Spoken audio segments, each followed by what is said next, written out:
निर्गमन के पुस्तक 20वीं अध्याय को ध्यान करेंगे। इस अध्याय में 26 वचन लिखा गया है। प्रामुख्य रूप में इसमें पहले 17 वचन तक हम लोगों को 10 आज्ञाओं के बारे में लिखा गया है। 18 वचन से लेकर 20वीं वचन तक देखेंगे तो इस्राएलियों ने परमेश्वर के भय मानकर पाप ना करना है कहकर परमेश्वर आपको दर्शन दिया है कहकर मूसा इस्राएली लोगों को दिए बता रहे हैं। 21 वचन से लेकर 26 वचन तक देखेंगे तो मूसा वेदी को बनाते समय उस वेदी को तरासे हुए पत्थरों से ना बनाना कहकर उसको कोई भी हथियार ना लगने के लिए ना लगाना है कहकर नंगेपन ना दिखने के लिए सीढ़ी के ऊपर से नहीं चढ़ना है कहकर बलि देते समय बलि वेदी के पास कौन सा नियम लेना है, ये पूरे बातें परमेश्वर ने मूसा को बताए थे।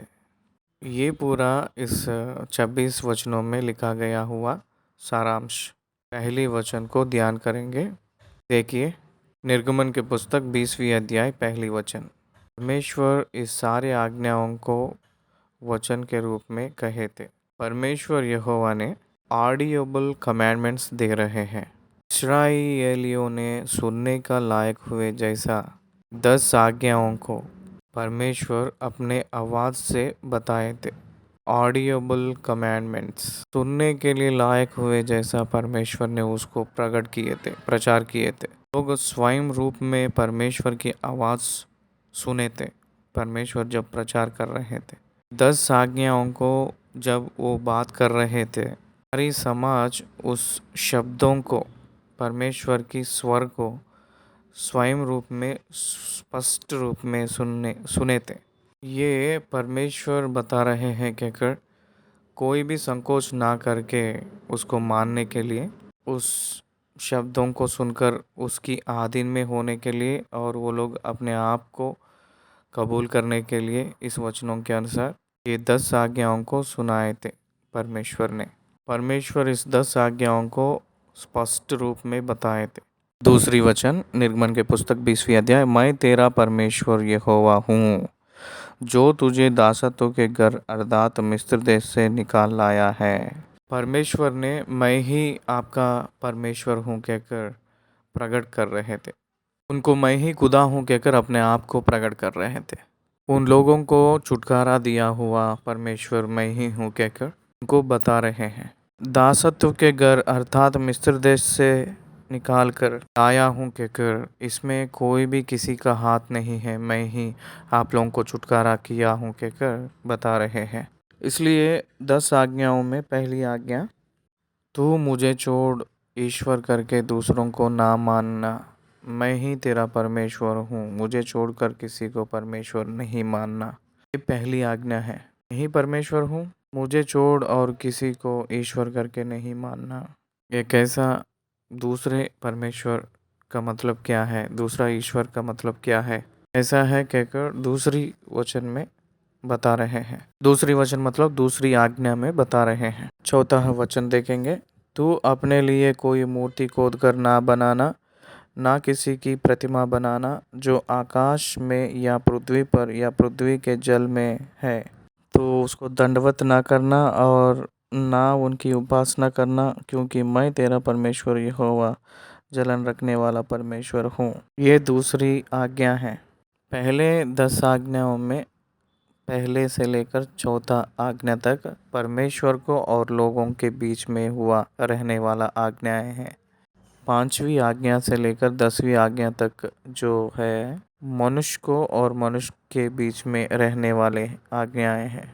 दो दो तख्तियों पे परमेश्वर ने जब लिखा था उस समय पहली तख्तियों में 4 आज्ञा को लिखा है, बाकी 6 आज्ञा दूसरी तख्तियों पे लिखा है कहकर हम लोग याद रखना है। परमेश्वर को और मनुष्य के बीच में रहने वाला वाचा को ये दर्शा रही है। इसलिए परमेश्वर को कोई रूप नहीं है, परमेश्वर का रूप नहीं है। परमेश्वर आत्मा के स्वरूप है, आत्मा को रूप नहीं होता है। वो नर अवतार लिए हैं। उनका स्वभाव और उनकी स्वरूप, उत्पत्ति के पुस्तक पहली अध्याय 26वीं वचन में, हम मनुष्यों को अपने स्वरूप के अनुसार अपनी समानता में बनाए। आत्मा के रूप में परमेश्वर कैसा रहता है, उसके लिए अभिनय करने के लिए शरीर को बायोलॉजिकल लिमिटेशन देने के वजह से परमेश्वर मानव को अपने स्वरूप में अपने हिसाब में बनाया था। वो आत्मा है, इसलिए आकाश में या पृथ्वी पे, पृथ्वी के नीचे जल पे कोई भी किसी प्रकार का रूप को भी आप लोग खुदा कहकर नहीं मानना है, उसको दंडवत नहीं करना है, उसको उपासना नहीं करना है। ये मूर्ति होता है। परमेश्वर मूर्ति नहीं होगा, परमेश्वर जीवित है। परमेश्वर बोलता है और रहता है, जो है सो है। इसलिए परमेश्वर ने जो उसकी उपासना करते हैं आत्मा से और सच्चाई से उसकी महिमा करना है कहकर निग्रह तामने के लिए मूर्ति का ज़रूरत नहीं है कहकर चाहा, ज़रूरत नहीं है कहकर बोले हैं कहकर बोलने से भी अच्छा आज्ञा दिया है। दूसरे कोई भी मूर्ति कोई रूप में नहीं बनाना है। लेकिन इस दुनिया में जितने भी लोग मूर्ति पूजन का उपासना करते हैं वो सब लोग मूर्तियों को बना रहे हैं। कोई भी एक रूप को, मान लीजिए पृथ्वी पे जो रेंगते हैं चलते हैं जानवरों को, पानी में जो घूमने वाले जानवरों को, जल प्राणियों को, आकाश में जो दिखता है सूरज चंद्रमा और तारों को, किसी को एक को रूप बनाकर उसके सामने दंडवत करना, उपासना करना, साष्टांग करना, ये सब कर रहे हैं। ये परमेश्वर के सामने विरुद्ध की बात है कहकर परमेश्वर खुद कहे थे। उसके बाद हम देखेंगे तो परमेश्वर कितना जलन रखने वाला है कहकर 5वीं आयत, और जो मुझसे बैर रखते हैं उनको बेटों पोतों और परपोतों को भी पितरों का दंड दिया करता हूँ, और जो मुझसे प्रेम रखते हैं और मेरी आज्ञाओं को मानते हैं उन हज़ारों पर करुणा किया करता हूँ। 3-4 पीढ़ी का मतलब यह है कि वो शॉर्टेस्ट स्पैन है इन जनरेशन। हज़ारों साल का मतलब है कि लिटरली 1000 साल कहकर नहीं, लॉन्गेस्ट पीरियड कह सकते हैं इन जनरेशन्स, पीढ़ियों में। भविष्य के पीढ़ियों को बहुत दूर तक, बहुत समय तक करुणा और दया दिखाने वाला परमेश्वर है, आशीष देने वाला है। 3-4 पीढ़ियों तक कठिन रूप में दंड देने वाला है कहकर भी यहाँ अपने दोष के अनुसार दिख रहा है। इसको हम लोग एक क्षण भर कहकर कहते हैं। उनकी क्रोध एक क्षण के समय होता है, उनकी अनुग्रह जिंदगी भर। उस अर्थ को दिखाती है इस वचन। तीसरी आज्ञा को हम लोग 7वें वचन में देख सकते हैं। 7वें वचन, तो अपने परमेश्वर का नाम व्यर्थ ना लेना, क्योंकि जो यहोवा का नाम व्यर्थ ले वह उसको निर्दोष ना ठहराएगा।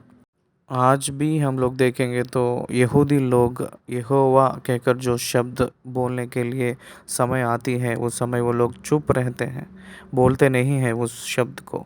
उसका अर्थ ये है कि यहोवा कहकर उनकी नाम को कहीं भी हम लोग व्यर्थ रूप में इस्तेमाल करेंगे, कर सकते हैं, कर करने जा रहे हैं कहकर डर के नाते यहूदी लोग आज भी उनके नाम को पूरे रूप से नहीं बोलते हैं अपने मुंह से। इसलिए they will make them silent when they have to use the name Jehovah. Jehovah कहकर जो परमेश्वर का नाम इस्तेमाल करने के लिए वो लोग डरते हैं, क्योंकि दोष हो जाएगा कहकर। बाई चांस कोई भी बातों में हम लोग कुछ दोषी ठहराए जाते हैं कहकर उस शब्द को बोलने के लिए ही डरते हैं। उनके नाम को व्यर्थ के रूप में इस्तेमाल नहीं करना, व्यर्थ के रूप में बोलना नहीं करना चाहिए। ये तीसरी आज्ञा है। चौथी आज्ञा 8वीं आयत में लिखा है, 8वीं वचन में, तो विश्राम दिन को पवित्र मानने के लिए स्मरण रखना। ये चौथी आज्ञा है विश्राम के दिन के बारे में। 9वीं आयत से पढ़ रहा हूँ। 6 दिन तू तो परिश्रम करके अपना सब काम काज करना, परंतु 7वां दिन तेरे परमेश्वर यहोवा के लिए विश्राम दिन है। उसमें ना तो तू किसी भांति का काम काज करना, और ना तेरा बेटा, ना तेरी बेटी, ना तेरा दास, ना तेरी दासी, ना तेरी पशु, ना कोई परदेशी जो तेरे फाटकों के भीतर हो। यात्रा भी नहीं करना है, खाना भी नहीं बनाना है। पहले दिन हम लोग तैयार करके रखे हैं, उसी को खाना है। उस दिन खाना बनाना वो भी काम नहीं करना चाहिए। दिन यात्रा करने का काम भी छोड़ना है, व्यापार को नहीं करना है। विश्राम का दिन परमेश्वर क्यों दिया है लोगों को? क्योंकि लोगों को विश्राम बहुत जरूरी है। 6 दिन काम करना है और 7वें दिन विश्राम करना है। 6 दिन में परमेश्वर आकाश और पृथ्वी और समुद्र में सारे जल प्राणी ये सब कुछ बनाया था। सारी सृष्टि को बनाकर 7वें दिन वो विश्राम किए हैं। 7वें दिन को परमेश्वर विश्राम किया है और उसको पवित्र बनाया है कहकर मूसा ने कह रहे हैं। जो आपका परमेश्वर 6 दिन दिया है, 7 दिन जो दिया है, उस 7 दिनों में 6 दिन आप परिश्रम कर कर 7वें दिन विश्राम करना है। इसका मतलब मनुष्य और मनुष्य के बीच आज्ञाओं को बताते हुए, तू अपने पिता और अपनी माता का आदर करना, जिससे जो देश तेरा परमेश्वर यहोवा तुझे देता है उसमें तू बहुत दिन तक रहने पाए। एफिसियों के पत्री 6वीं अध्याय का 2री वचन को हम देखेंगे तो उसमें भी ये वचन लिखा है। आप दीर्घायु पाना है तो अपने माता पिता का आदर करना है कहकर परमेश्वर कहे हैं। माता पिता को आदर करने वाले दीर्घायु पाते हैं। उतना ही नहीं, वो माता पिता भी दीर्घायु पाते हैं। वो अपने बच्चों के समय आए तक आप दीर्घायु पाते हैं। आपके बच्चे आपको आदर करेंगे तो आपकी आयु अच्छा से रहेगा। कि बच्चे आपको एक खतरे के मार्ग पे चलाएंगे तो आपको दीर्घायु नहीं मिल पाती है। इसलिए माता पिता को आदर करने से दीर्घायु कैसे आता है? इसका मतलब अपने बच्चे हम लोगों को आदर करेंगे तब दीर्घायु आता है, मिलती है। उसके बाद 13वीं वचन को देखें तो खून ना करना। 14वीं वचन, तो व्यभिचार ना करना। 15वीं वचन, तो चोरी ना करना। 16वीं वचन, तो किसी के विरुद्ध झूठी साक्षी ना देना। 17वीं वचन, तो किसी का घर का लालच ना करना। ना किसी के स्त्री का लालच करना, और ना किसी के दास दासी या बैल गदहे का, ना किसी के किसी वस्तु का लालच ना करना। ये 10वीं आज्ञा है। बहुत प्रामुख्य रूप में बहुत खास चीज़ ये है कि आपके पड़ोसी के पत्नी को कोई भी लालच नहीं करना। Very particular. आपके पड़ोसी का ज़मीन जायदाद नहीं लालच करना। पड़ोसी का कोई भी कुछ नहीं लालच करना है, क्योंकि देखिए ये 6 आज्ञाओं को मनुष्य और मनुष्य के बीच में वाचा है। मनुष्य और दूसरे मनुष्य के बीच में इसको पालन करेंगे तो ये बहुत सुंदर लॉ एंड ऑर्डर, बहुत सुंदरता की, बहुत परफेक्ट में रहेगा। माता पिता को आदर करेंगे तो वो घर जो है बहुत क्षेम बहुत सफल रहता है। बच्चे माता पिता के अधीन रहना वो बहुत महान भाग्य होता है। उसको परमेश्वर जो दिया हुआ है वरदान वो दीर्घायु होती है। बच्चे माता पिता का आदर करेंगे तो दीर्घायु का वरदान मिलती है। खून नहीं करना इसका मतलब यह है कि डू नॉट मर्डर। कुछ ट्रांसलेशन अनुवाद में डू नॉट किल कहकर लिखा गया है। इसलिए कुछ लोग सारे जानवर को भी नहीं मारना चाहे कहकर कुछ लोग इस्तेमाल करते हैं। लेकिन हिब्रू के भाषा में देखेंगे तो इब्रानियों के भाषा में देखेंगे तो खून ना करना मतलब नर को खून नहीं करना कहकर लिखा है। नर को मारना नहीं चाहिए मनुष्य को। नर के अंदर जो आत्मा रखा गया है वो परमेश्वर रखा हुआ एक द्वीप के समान एक दिया के समान है। उसको कोई भी किल नहीं करना चाहिए। मानव के जिंदगी को कोई भी ख़त्म नहीं करना है। उसके ऊपर अधिकार केवल परमेश्वर का ही है। लास्ट में हम देखेंगे तो अपने ऊपर अपने खुद का हक भी नहीं है कि हम लोग खुदकुशी करके मरे अपने आत्मा को किल करें। आत्मा को नहीं शरीर को क्षमा कीजिए। Suicide is also not permitted. इसलिए खून नहीं करना कहकर जो आज्ञा है वो बहुत प्रामुख्य की आज्ञा कहकर मानना चाहिए।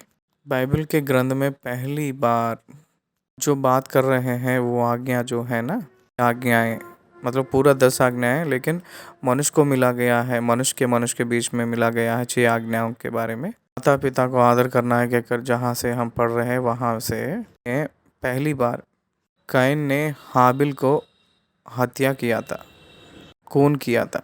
इसलिए उसको जो भयंकर श्राप मिली थी वो श्राप ये है कि कंडमनेशन श्राप बहुत स्पष्ट रूप में बाइबल बताई थी। उसको कोई भी हत्या करेगा तो उसको 7 गुना श्राप मिलेगा कहकर बाइबल बताती है। वो बहुत भयंकर दुख को पीड़ा को उठाते हुए टहलना है कहकर परमेश्वर ने उसको श्राप दिया था। देखिए खून करना बहुत भयंकर पाप होती है। परमेश्वर न्याय के दिन में उसको लेकर आएगा सामने। के बाद व्यभिचार नहीं करना है कहकर बता रहे हैं। इसलिए परमेश्वर ने एक ब्याह शादी को नियुक्त किया था पृथ्वी पे। आप लोग में व्यभिचार नहीं होना है कहकर शादी का नियम परमेश्वर रखा है। पुरुष ने अपने पत्नी के साथ एक तन होना है।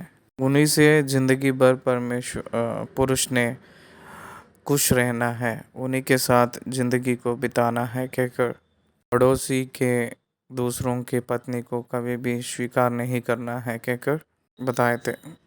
आयुब ने कहता है कि मैं कन्या को अपने आंखों से कैसे देख पाऊँ। मैं वैसे करूँगा तो मैं दूसरों के पाठकों के पास कैसे मैं इंतज़ार करूँ। अगर मैं ऐसा करूँगा तो मेरे पाठक के सामने और कोई खड़ा रहेगा कहकर कहता है। ये वचन है परमेश्वर की प्रेरित से कहा गया हुआ वचन है। एक व्यक्ति अपने पड़ोसी की पत्नी के साथ व्यभिचार करेंगे तो की पत्नी और दूसरों के साथ व्यभिचार करे हुए एक खतरा हो सकती है। मेरे प्रिय भाई और बहन जो आप बोएंगे उसी को काटेंगे। ये परमेश्वर के वचन में है। दाऊद ने बेतशेबा से व्यभिचार किया था। बेतशेबा उरिया नामक एक व्यक्ति का पत्नी थी। उरिया के पत्नी होने के नाते भी व्यभिचार के कारण से दाऊद के ज़िंदगी में उनके पुत्र अबशालोम ने अपने खुद की उपपत्नी रखेलियों के साथ सबके सामने दाऊद को अपमान लेकर आया था। तो उसका जो परिणाम इस पृथ्वी पे अनुभव कर रहे हैं नर का खून करना नर हत्या का परिणाम नर की हत्या का भी उसका प्रतिफल अनुभव कर रहे हैं पृथ्वी पे। बाइबल ग्रंथ उसको गवाही दे रही है। व्यभिचार नहीं करना कहा था क्योंकि व्यभिचार करने से मूसा ने कहा है कि व्यभिचार जो करता है एक स्त्री से तो वो उसी समय एक शरीर हो जाते हैं। विद इन द बॉडी शरीर के अंदर रहता है ये जो पाप। इसलिए ये आज्ञा को दिया है परमेश्वर ने। आज्ञा ने पाप को दिखाती है। पाप समझना है तो आज्ञा रहना चाहिए। आज्ञा ना रहने से भी पाप है लेकिन शुल्क नहीं लिया गया था रोमियों के पुस्तक 6 अध्याय में। इसलिए पाप शुल्क किया जाता है कि आज्ञा के द्वारा। ये आज्ञा पाप है कहकर दिखाते हुए शिक्षा की कारण होती है। आज्ञा जब नहीं आया था पूर्व में व्यवस्था में, जो आज्ञा नहीं आने से पहले, आज्ञा आए के बाद, आज्ञा प्रबल हुए के बाद में, प्रकट हुए के बाद में को पालन करना पड़ता है। परमेश्वर उसकी अनुसार जो शिक्षा देता है। इब्रानियों के पुस्तक 13वीं अध्याय 14 वचन में देखेंगे तो विवाह सब में आदर की बात समझी जाए और विवाह बिछौना निष्कलंक रहे कहकर कहे थे। बिछौना निष्कलंक है, रहना चाहिए कहकर कहे थे। हाँ, विचार करने वालों को परमेश्वर न्याय करेगा कहकर कहा था। वैसे ही उत्पत्ति में यूसुफ ने पोतीफर की पत्नी परीक्षा ले रही थी उसको, उस समय मैं ऐसी बड़ी दुष्टता करके परमेश्वर का अपराधी क्यों बनूं? It is sin against my brother and before God also. परमेश्वर के सामने वो अपराधी के जैसा ठहराया जा रहा है। परमेश्वर का विरुद्ध का कार्य है कहकर बता रही है। एक पाप परमेश्वर के सामने विरुद्ध है, दुष्टता है, और एक बाय के सामने वो दुष्टता जैसा दिख रही है। इसको हम समझना है। 15वीं वचन, तू चोरी ना करना, डू नॉट स्टील, चोरी नहीं करना, चोर नहीं होना। परमेश्वर के वचन कष्ट उठाकर जिंदगी को चलाओ रही थी। धार्मिकता से जियो कहकर बता रही है वचन। चोरी करने से नहीं, किसी का चोरी नहीं करना। 16वीं वचन, तू किसी के विरुद्ध झूठी साक्षी ना देना। ये बहुत खतरनाक चीज़ है। झूठा साक्षी के वजह से दूसरे लोगों को शिक्षा मिलती है, सजा मिलती है। इसलिए उसका आप कारण होंगे और आप न्याय में आएंगे। संभाल के रहना। आखिरी में 10वीं आज्ञा ये है कि आप लालच नहीं करना, तो किसी के घर का लालच ना करना। आप अपने पड़ोसी का पत्नी को लालच नहीं करना, पड़ोसी का कुछ भी लालच नहीं करना। ज़मीन जायदाद जो भी हो, जो परमेश्वर तुझे दिया है उससे तृप्त रह, उसी के साथ जियो। 10 आज्ञाएं ऑडियोबल कमांडमेंट्स कहते हैं। 10 आज्ञाएं सारे लोग सुनने के लिए लायक हुए, सो जैसा परमेश्वर ने बात किया था अपने आवाज़ से, अपने स्वर से बात किए के बाद में लोग क्या कह रहे थे। 18 वचन, सब लोग गर्जना और बिजली और नरसिंगे के शब्द सुनते और धुआं उठते हुए पर्वत को देखते रहे, और देख के काँप कर दूर खड़े हो गए। और वे मूसा से कहने लगे। और कहकर जो शब्द है वो 4 बार इस आयतों में आया है। और बिजली और नरसिंगे और आंधी, धुआं, और देख के सुने हैं शब्दों को। सुनना और देखना एक विटनेस, एक सबूत है। आई विटनेस कहते हैं। विटनेस, डायरेक्ट आई विटनेस है ये लोग। परमेश्वर सीनाई पर्वत के ऊपर उतर कर आना, मूसा से बात करना, इस दोनों बातों को आई विटनेस है, सबूत है इन लोग। 6 लाख लोग प्यादे हैं और पूरे मिलाकर 20 लाख लोग हैं। परमेश्वर की आवाज़ को सुने हैं, परमेश्वर उतर कर आना देखे हैं। मूसा से 19वीं वचन में कह रहे हैं कि तू ही हमसे बात कर, तब तो हम सुन सकेंगे, परंतु परमेश्वर हमसे बातें ना करे, ऐसा ना हो कि हम मर जाए। गरजना और बिजली और नरसिंगे के शब्द के बीच में की स्वर, उनकी आवाज़ मरे हुए समान जैसा लग रहा था। वो अनुभव वो लोग किए हैं। हम लोगों को प्रकाशित वाक्य के ग्रंथ में भी उनका डिस्क्रिप्शन पद्मास के टापू में परदेशी के समान, जो उसमें प्रसन्न हो गया है, लीन हो गया है, जो यूहन्ना ने प्राप्त किए हुए एक दर्शन हमको दिख रही है। प्रकाशित वाक्य के पहली अध्याय का 15वीं आयत में लिखते हुए यूहन्ना ने ऐसे कह रहे हैं, पवित्र आत्मा से भर के। 15वीं वचन मैं पढ़ रहा हूँ, प्रकाशित वाक्य पहला का। उसके पाँव उत्तम पीतल, ये पूरा छोड़ दीजिए। उसका शब्द बहुत जल के शब्द के समान था, एक बहुत भयंकर चिल्लाहट का शब्द के समान, डरे हुए जैसा है उनका शब्द। हम लोग डर जाते हैं उनके शब्द सुनेंगे तो, इसलिए इस्राएली लोग हम मर जाएंगे कहकर डर गए थे। मूसा ने कह रहे हैं, डरो मत, आप लोग मरने के लिए है तो वो बात ही नहीं करेंगे, आपको जिलाने के लिए वो बात कर रहे हैं, इसको छोड़कर आपको नाश करने के लिए नहीं। इसलिए आप डरो मत, डरो मत कहकर जो बात, वो शब्द जो है बाइबल में 365 बार लिखा गया है।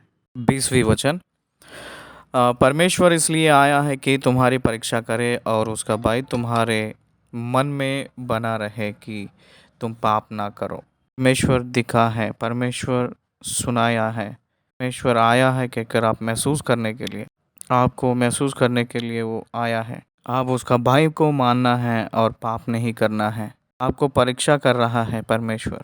परमेश्वर का भय आपके अंदर रहना चाहिए। आप पाप नहीं करना है, उनका दर्शन। इसलिए 119 भजन संहिता में लेखक ने कहा है कि भजनकार ने कह रहा है कि मैं पाप ना करने के लिए तेरी वचन मेरे हृदय में रखा हूँ कहकर कह रहा है। भजन संहिता 119 में पाप ना करने के लिए अपने हृदय में परमेश्वर की वचन रहेगा तो हम लोग पाप नहीं कर सकते। You cannot the sin comfortably, you cannot commit the sin comfortably. If you are a believer you cannot sin comfortably. आप पाप नहीं कर सकते। खुद आज़ादी से एक पाप को करने से करता है, वैसे ही एक विश्वासी पाप नहीं कर सकता है, क्योंकि पवित्र आत्मा अंदरूनी में रहता है, अंतर्गत में रहता है। वो अंदर रहकर हम लोगों को डांटता है, कि आवाज़ सुनाई देता है, उनकी बातें सुनाई देता है। इसलिए वचन हृदय में रहना चाहिए। 21वीं वचन लोग दूर से खड़े होकर, और वे लोग दूर ही खड़े रहे, परंतु मूसा उस घोर अंधकार के समीप गया जहाँ परमेश्वर था। परमेश्वर मूसा से बात कर रहा है। 22 वचन, तो इस्राएलियों को मेरे ये वचन सुना, तुम लोग ने आप ही देखा है कि मैंने तुम्हारे साथ आकाश से बातें की हैं। वो लोग समझ गए कहकर परमेश्वर भी समझ गया। आकाश में परमेश्वर है कहकर तभी वो लोग गवाही दे रहे हैं।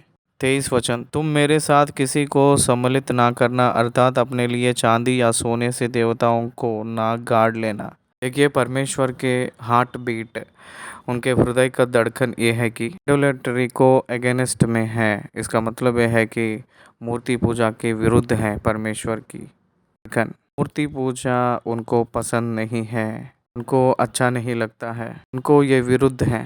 आज हम लोग इसी बात को दुनिया में जितने लोग मूर्ति पूजन करते हैं उन सभी लोगों को बताएंगे तो बहुत वो लोग क्रोध हो जाते हैं, बहुत गुस्सा हो जाते हैं। हमारे इच्छा कहकर कहते हैं, मर्जी कहकर बोलते हैं, हम लोगों को चाहिए इसलिए हम लोग मूर्ति को बना लिए कहकर कहते हैं। हमारे स्वयं तांबे के लिए कहते हैं। लेकिन बाइबल उस बात को बहुत खंडित रूप में बता रही है कि वो गलत है, क्योंकि परमेश्वर उसकी महिमा को मूर्तियों को देने वाला नहीं है।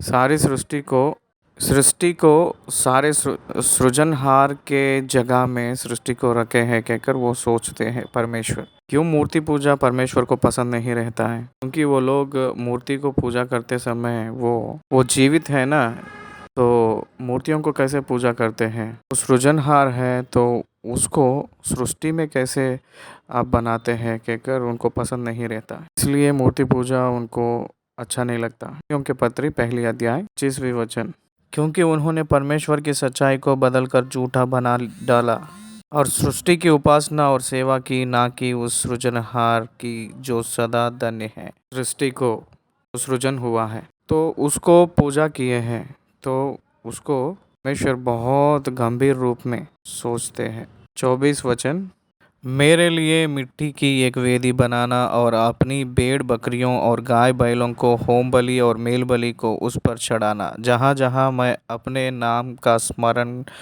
कराऊँ वहाँ वहाँ मैं आकर तुम्हें आशीष दूंगा। वेदी, बलि करने का वेदी, जहाँ वेदी बनती है वहाँ मैं आकर आशीष दूंगा कहा है परमेश्वर ने। वो मिट्टी से बनाने के लिए कहे, देने के लिए, ये बलि का वेदी बनाने के लिए के ऊपर 2 प्रकार की बलिदान करना है, मेल बलि और होम बलि कहकर बताए थे। लेवी व्यवस्था में पहली 5 अध्यायों में 5 प्रकार की बलि दिखाई देता है। एक है कि अन्न बलि, इसलिए मेल बलि, अन्न बलि और होम बलि, आपकी बलि, दोष बलि, 5 बलि है इस्राएलियों को। 5 बलियों में परमेश्वर जो बता रहा है वो क्या है? मेल बलि और होम बलि। मेल बलि पीस ऑफरिंग कहते हैं।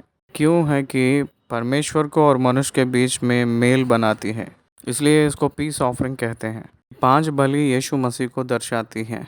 होम बलि आराधना को दर्शाती है, हर पाए हुए अनुभव को दिखाती है, मलित हुआ टूटा हुआ दिल को दिखाती है। इसलिए होम बलि देते समय मिट्टी का पुलपीट मिट्टी का वेदी के ऊपर ही देना है कहकर बोल रहे हैं। ईंटों से पत्थरों से वेदी बनाएंगे तो तब कोई भी हथियार कोई भी सामान से जो मार के उसको ठीक करके जो बनाते हैं उससे अगर बनाएंगे तो वो स्वीकार नहीं करते हैं परमेश्वर, इसलिए मिट्टी से बनाने के लिए कहते हैं। इस्राएलियों ने पत्थरों से बनाया गया हुआ वेदी को भी इस्तेमाल किए थे, परंतु कंडीशन ये है कि कोई भी सामान लोहे का सामान उसको ना लगे, कोई भी हथियार उसको ना लगे हुए पत्थरों को इस्तेमाल करना, तरासे हुए पत्थरों को ना इस्तेमाल करना, इसी को इस्तेमाल करके वेदी को बनाना है। मतलब वेदी को कोई भी मनुष्य का यत्न किए हुए सामान नहीं लगना चाहिए, जो उसको फॉर्म किए हैं कहकर जो भावना नहीं आना चाहिए। परमेश्वर ने जो उसको मौका दिया है कहकर जो भावना आना चाहिए इस विवचन। और यदि तुम मेरे लिए पत्थरों की वेदी बनाओ तो तरासे हुए पत्थरों से ना बनाना। अगर वैसे हथियार लगेगा तो वो इसलिए जो ना तराशे हुए पत्थरों से बनाना है, तराशे हुए पत्थरों से नहीं बनाना है। तराशे हुए पत्थरों को तो हम देखते हैं वो कैसे फटते हैं, पहाड़ों को फाड़ के आते हैं, वो कैसे फूटते हैं। वो फूटना है तो हथौड़ा को इस्तेमाल करके फोड़ते हैं या बॉम्ब को इस्तेमाल करके फोड़ते हैं पहाड़ों को। तो इसलिए पत्थरों को लगेगा, पत्थरों को लगता है, लोहे का सामान उसको लगेगा, कोई भी हथियार या लोहे का सामान लगेगा उससे नहीं बनाना है कहकर बोले थे। इसलिए मिट्टी का पुलपीट यानी वेदी बनाने के लिए कहे थे। हम लोग देखा जाएगा तो 26 वचन आखिरी वचन देखेंगे तो, और मेरी वेदी पर सीढ़ी से कभी ना चढ़ना, कहीं ऐसा ना हो कि तेरा तन उस पर नंगा देख पड़े। नंगेपन परमेश्वर को नहीं दिखे हुए जैसा हम लोग देखभाल करना है, संभाल के रखना है, संभाल लेना है हम लोगों को। ये उत्पत्ति के पुस्तक में नूह की जिंदगी में देखेंगे तो वो मधु दाखरस पीकर, मधु नहीं दाखरस पीकर नशे में नंगे से गिर पड़ा था। नंगेपन को देखा हुआ हाम ने, उनके पुत्र हाम ने का पुत्र कनान ने शाश्वत निरंतर शापित हो गया था, दासत्व बन गया है। नंगेपन ना दिखना है इसका मतलब है कि उन लोगों को प्रत्येक रूप में ड्रेस कोड रहना चाहिए, वस्त्र रहना चाहिए। लाइव व्यवस्था में प्रधान याजकों को ड्रेस कोड है और दूसरे याजकों को भी ड्रेस कोड है। लेवी लोगों को जो टेंपल वर्क करते हैं, मंदिर के काम करते हैं, उन लोगों को भी एक अलग प्रकार का ड्रेस कोड है, वस्त्र है। का तन ना दिखे सो जैसा वो लोग संभाल लेना चाहिए ईश्वर के सामने। Should be very careful when they come before God. परमेश्वर के सामने जब आते हैं तो बहुत नियम कानून के अनुसार बहुत निष्ठा के साथ वो लोग आना चाहिए, बताया गया था। वो निष्ठा और नियम पूरा भौतिक रूप में दिख रहा है, लेकिन क्रिस्त यीशु मसीह में अंतर्गत का जो पवित्रता ही रहना चाहिए, अंदरूनी का पवित्रता ही रहना चाहिए, नियम में बताया गया है। आत्मा की सुंदरता के साथ परमेश्वर के सामने आना चाहिए। हाँ, हम लोग 20वीं अध्याय को समाप्त किए हैं। धन्यवाद।